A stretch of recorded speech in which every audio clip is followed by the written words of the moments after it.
नमस्कार दोस्तों, स्वागत है आपका वनडे एग्जाम सेंटर में।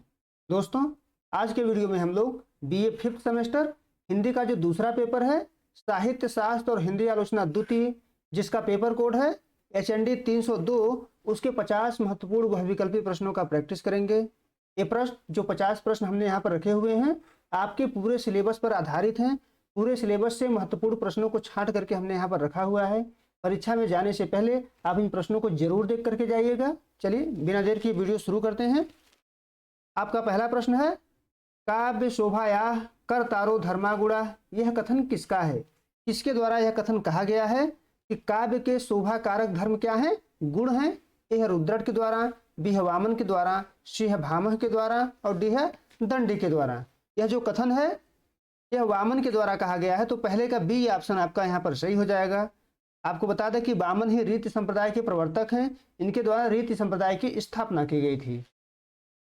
दूसरा प्रश्न है, काव्य के सौंदर्य में वृद्धि तथा उसमें नित्य विद्यमान रहने वाले तत्व को क्या कहते हैं?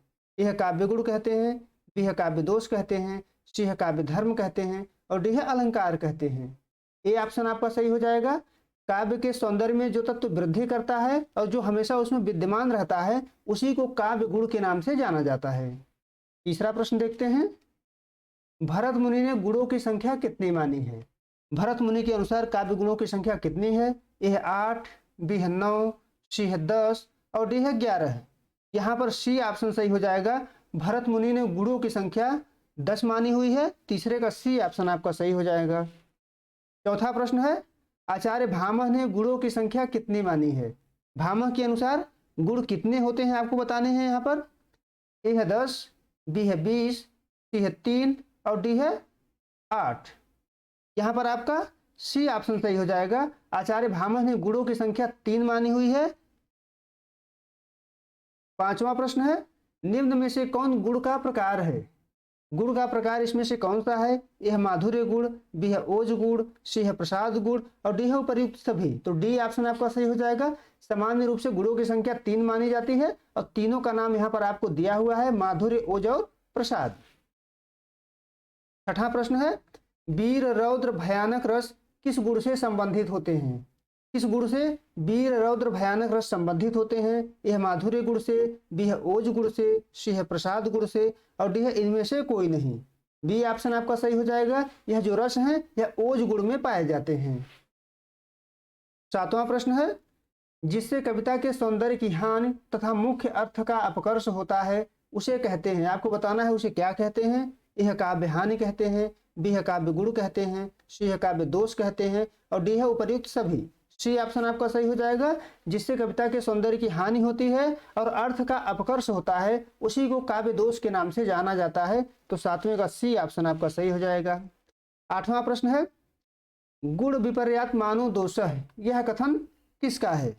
यह कथन किसके द्वारा कहा गया है कि गुण के विरोधी तत्व ही दोष हैं? यह मम्मट के द्वारा, बी है वामन के द्वारा, सी है आचार्य विश्वनाथ के द्वारा और डी है रुद्रट के द्वारा। आठवें का आपका बी ऑप्शन सही हो जाएगा, आचार्य वामन। गुण विपर्यात मानो दोषः, यह कथन आचार्य वामन के द्वारा कहा गया है। नौवां प्रश्न है, काव्य दोष का प्रकार है। इसमें से कौन काव्य दोष का प्रकार है? यह शब्द दोष, बी है अर्थ दोष, सी है रस दोष और डी है उपर्युक्त सभी। यहाँ पर आपका डी ऑप्शन सही हो जाएगा। आपको बता दें कि काव्य दोष कुल 3 प्रकार के होते हैं, शब्द दोष, अर्थ दोष और रस दोष। फिर इसमें भी कई प्रकार के होते हैं, अलग अलग प्रकार होते हैं। शब्द दोष भी कई प्रकार का होता है, अर्थ दोष भी कई प्रकार का होता है और रस दोष भी कई प्रकार का होता है। लेकिन मुख्य रूप से काव्य दोष जो होते हैं 3 प्रकार के ही होते हैं। 10वां प्रश्न है, जहां कोई शब्द व्याकरण के नियमों के विरुद्ध हो वहां कौन सा दोष होता है? यह अप्रयुक्तत्व दोष, बी है च्युत संस्कृति दोष, सी है ग्रामत्व दोष और डी है क्लिष्टत्व दोष। बी ऑप्शन आपका सही हो जाएगा। जब कविता में व्याकरण विरुद्ध शब्दों का प्रयोग होता है तो वहां पर च्युत संस्कृति दोष पाई जाती है। 10वें का बी ऑप्शन आपका सही हो जाएगा। 11 नंबर प्रश्न है, जिस व्यापार या वृत्ति से हम शब्दों के अर्थ ग्रहण करते हैं उसे क्या कहते हैं? यह शब्द कहते हैं, बी है अर्थ कहते हैं, सी है शब्द शक्ति कहते हैं और डी है अर्थ शक्ति कहते हैं। इसी को शब्द शक्ति के नाम से जाना जाता है। तो 11 का सी ऑप्शन यहाँ पर आपका सही हो जाएगा। यानी शब्द शक्ति के माध्यम से ही हम शब्दों में निहित अर्थ को ग्रहण कर पाते हैं, 11 का सी ऑप्शन आपका सही हो जाएगा। 12 नंबर प्रश्न है, शब्द शक्ति कितने प्रकार के होते हैं? तो शब्द शक्ति कितने प्रकार के होते हैं आपको बताने हैं। ए है 2 प्रकार के, बी है 3 प्रकार के, सी है 4 प्रकार के और डी है 5 प्रकार के। 3 प्रकार के शब्द शक्ति होते हैं, बी ऑप्शन 12 का सही हो जाएगा। अभिधा, व्यंजना और लक्षणा, ये 3 प्रकार के शब्द शक्ति होते हैं।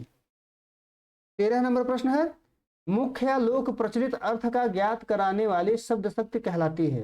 यानी जिस शब्द शक्ति से मुख्य अर्थ या लोक प्रचलित अर्थ का ज्ञात होता है उसको क्या कहते हैं। ए अभिधा कहते हैं, बी है लक्षणा कहते हैं, सी है व्यंजना कहते हैं और डी है उपर्युक्त सभी। तो ए ऑप्शन सही हो जाएगा, उपर्युक्त सभी। यानी मुख्य लोक प्रचलित अर्थ का ज्ञात कराने वाली शब्द शक्ति अभिधा के नाम से जानी जाती है। 14 नंबर प्रश्न है, जिन शब्दों के अवयवों से कई वस्तुओं का बोध होता है लेकिन एक के लिए रूढ़ हो जाते हैं उन्हें क्या कहते हैं। यह रूढ़ कहते हैं, बी है यौगिक कहते हैं, सी है योग रूढ़ कहते हैं और डी है इनमें से कोई नहीं। सी ऑप्शन आपका सही हो जाएगा, योग रूढ़। यानी एक योग रूढ़ जो होते हैं ऐसे शब्द होते हैं जिनसे कई प्रकार के अर्थ निकल सकते हैं लेकिन एक वस्तु के लिए रूढ़ हो जाते हैं। जैसे पंकज शब्द है या जलज है। जलज, जलज का अर्थ होता है जल से उत्पन्न होने वाला, जल से उत्पन्न हो, लेकिन हम इसको कमल के लिए रूढ़ कर देते हैं कि कमल के लिए यह रूढ़ हो गया है।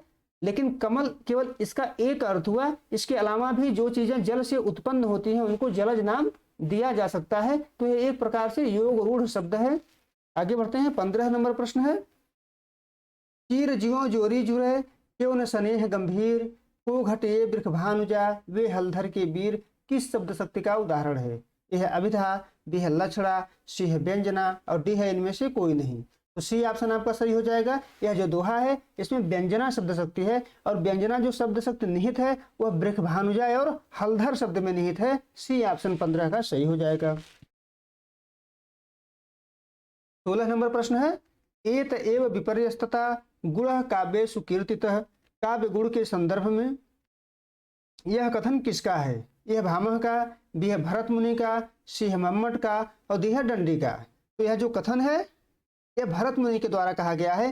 बी ऑप्शन आपका सही हो जाएगा। इन दोषों का विपर्य ही गुण है, यह भरत मुनि के द्वारा कहा गया है।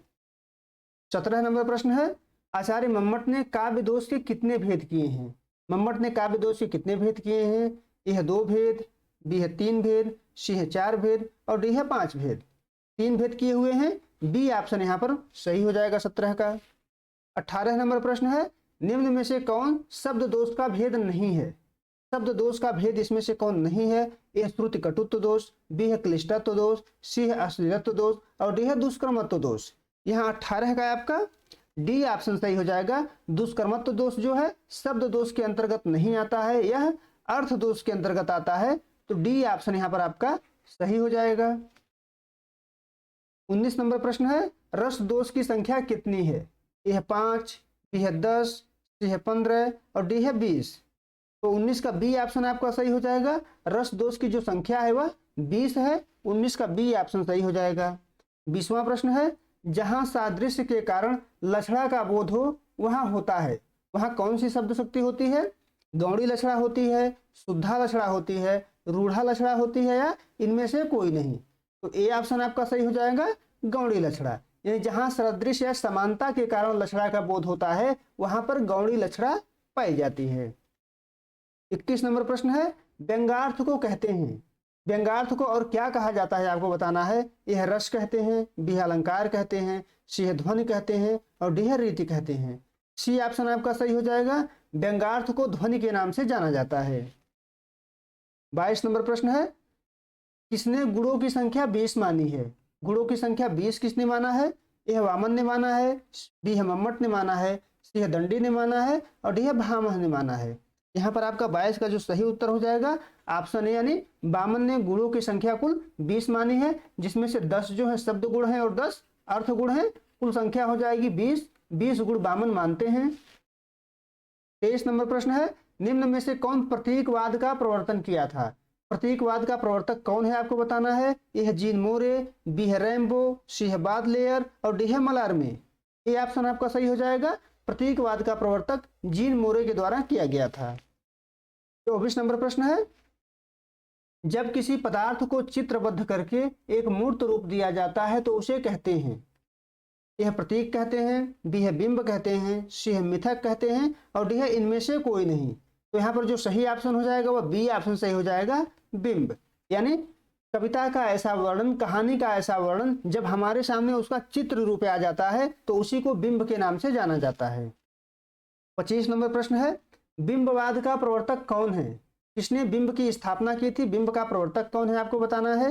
ए है एजरा पाउंड, बी है टी.ई. ह्यूम, सी है लेविस और डी है अर्नाल्ड। बी ऑप्शन आपका सही हो जाएगा, टी.ई. ह्यूम के द्वारा बिंबवाद का प्रवर्तन किया गया था। 26 नंबर प्रश्न है, फैंटेसी शब्द की उत्पत्ति किस भाषा से हुई है? फैंटेसी जो है किस भाषा का शब्द है? ए है जर्मन भाषा, बी है लैटिन भाषा, सी है ग्रीक भाषा और डी है हिंदी भाषा। सी ऑप्शन आपका सही हो जाएगा, फैंटेसी जो है ग्रीक भाषा का शब्द है। ग्रीक भाषा के फैंटेसिया से फैंटेसी शब्द का उद्भव हुआ है।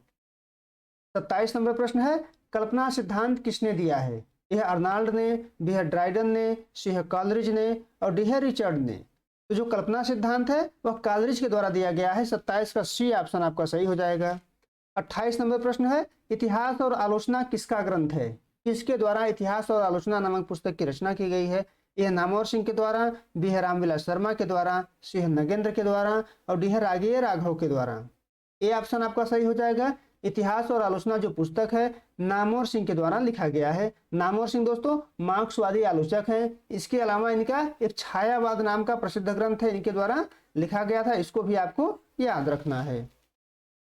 29 नंबर प्रश्न है, रस मीमांसा पुस्तक के लेखक हैं? किसके द्वारा रस मीमांसा पुस्तक की रचना की गई थी? यह रामचंद्र शुक्ल के द्वारा, बी है पंडित नाथ जगन्नाथ के द्वारा, सी है नामवर सिंह के द्वारा और डी है रामविलास शर्मा के द्वारा। तो रस मीमांसा जो पुस्तक है वह रामचंद्र शुक्ल के द्वारा लिखा गया था। 29 का ए ऑप्शन आपका सही हो जाएगा। 30 नंबर प्रश्न है, हिंदी के किस कवि ने फैंटेसी का प्रयोग अधिक किया है? यह कबीर ने, बी है मुक्तिबोध ने, सी है तुलसीदास ने और डी है रहीम ने। बी ऑप्शन आपका सही हो जाएगा, मुक्तिबोध के द्वारा फैंटेसी का प्रयोग अधिक मात्रा में किया गया है। 31 नंबर प्रश्न है, एक आलोचक में कौन सा गुण होना चाहिए? एक आलोचक में कौन कौन से गुण होने चाहिए? यह है निष्पक्षता, बी है सहृदयता, सी है बहुज्ञता और डी है उपर्युक्त सभी। तो डी ऑप्शन यहाँ पर सही हो जाएगा। एक आलोचक में निष्पक्षता, सहृदयता और बहुज्ञता तीनों गुण होने चाहिए। 32 नंबर प्रश्न है, काव्य में लोक मंगल की साधनावस्था तथा सिद्धावस्था का सिद्धांत किसने दिया है? यह नामवर सिंह ने, बी है शुक्ल जी ने, सी है रामविलास शर्मा ने और डी है नगेंद्र ने। बी ऑप्शन आपका सही हो जाएगा, काव्य में लोक मंगल की साधनावस्था और सिद्धावस्था का जो सिद्धांत है रामचंद्र शुक्ल के द्वारा दिया गया है। और शुक्ल जी ने तुलसी का जो साहित्य है उसे लोक मंगल के साधनावस्था का साहित्य माना है और सूरदास का जो साहित्य है उसको लोक मंगल के सिद्धावस्था का साहित्य माना है। 33 नंबर प्रश्न है, प्रगतिशील लेखक संघ का अधिवेशन कहाँ हुआ था? यह बनारस में, बी है लखनऊ में, सी है जयपुर में और डी है इलाहाबाद में। आपका 33 का सही उत्तर हो जाएगा ऑप्शन बी यानी लखनऊ। प्रगतिशील लेखक संघ का जो अधिवेशन हुआ था वह लखनऊ में हुआ था 1936 में और इसकी अध्यक्षता प्रेमचंद के द्वारा की गई थी। 34 नंबर प्रश्न है, नई कविता का आत्मसंघर्ष किसका ग्रंथ है? यह निराला का, बी है प्रेमचंद का, सी है मुक्तिबोध का और डी है नंद किशोर नवल का। सी ऑप्शन सही हो जाएगा, नई कविता का आत्मसंघर्ष मुक्तिबोध के द्वारा लिखा गया था। 35 नंबर प्रश्न है, आलोचना शब्द की उत्पत्ति किस धातु से हुई है? यह आलो धातु से, बी है लोच धातु से, सी है पठ धातु से और डी है पछ धातु से। बी ऑप्शन आपका सही हो जाएगा, आलोचना शब्द की उत्पत्ति लोच धातु से हुई है। 36 नंबर प्रश्न है, इमेज को हिंदी में कहते हैं, इमेज को हिंदी में क्या कहा जाता है? यह बिंब कहा जाता है, बी है प्रतीक कहा जाता है, सी है चिन्ह कहा जाता है और डी है इनमें से कोई नहीं। यहाँ 36 का आपका ए ऑप्शन सही हो जाएगा, इमेज को हिंदी में बिंब के नाम से जाना जाता है। 37 नंबर प्रश्न है, निम्न में से कौन रामविलास शर्मा का ग्रंथ है? इसमें से कौन सा ग्रंथ रामविलास शर्मा के द्वारा लिखा गया है? यह निर्मला, बी है परिमल, सी है परंपरा का मूल्यांकन और डी है उपर्युक्त सभी। सी ऑप्शन आपका सही हो जाएगा, परंपरा का मूल्यांकन जो है रामविलास शर्मा के द्वारा लिखा गया है। आपको बता दें कि रामविलास शर्मा जो है एक मार्क्सवादी आलोचक हैं और इनके द्वारा निराला की साहित्य साधना जो है लिखी गई थी। 38 नंबर प्रश्न है, साहित्य का उद्देश्य ग्रंथ है, ए है निराला का, बी है महावीर प्रसाद द्विवेदी का, सी है प्रेमचंद का और डी है प्रसाद का। यह ग्रंथ जो है प्रेमचंद के द्वारा लिखा गया है। 38 का सी ऑप्शन आपका सही हो जाएगा। 39 नंबर प्रश्न है, निम्न में से कौन अपनी आलोचना में परंपरा को विशेष महत्व देता है? यह है रामचंद्र शुक्ल, बी है हजारी प्रसाद द्विवेदी, सी है महावीर प्रसाद, डी है इनमें से कोई नहीं। तो बी ऑप्शन आपका सही हो जाएगा।